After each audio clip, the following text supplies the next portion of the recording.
लग्नानंतर होईलच प्रेम या मालिकेच्या आजच्या भागामध्ये प्रेक्षकांनो, आजचा भाग खूप इमोशनल आहे आणि काव्याचं करावं तेवढं कौतुक कमी आहे.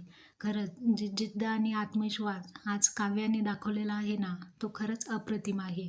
एकदम सेंटरमध्ये गेल्यानंतर काव्याच्या हाती पेपर पडतो. काव्या तिला जुन्या सर्व गोष्टी आठवू लागतात.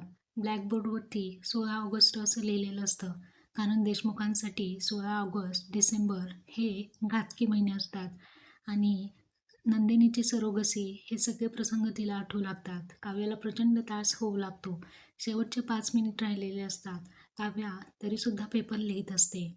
काव्याची डिलिव्हरी जवळ येत असल्याने ते सर्व तिला प्रोसिजर सुरू होत असते. म्हणजे रबर बॅगसुद्धा फुटलेली असते आणि पाणीसुद्धा गळू लागलेलं असतं. आता अशा अवस्थेत सुद्धा काव्या तिच्या बाळाला समजावून सांगत असते, "बेबू, आपण खूप स्ट्राँग आहोत. आपल्याला हे करायचं आहे." तर काव्याने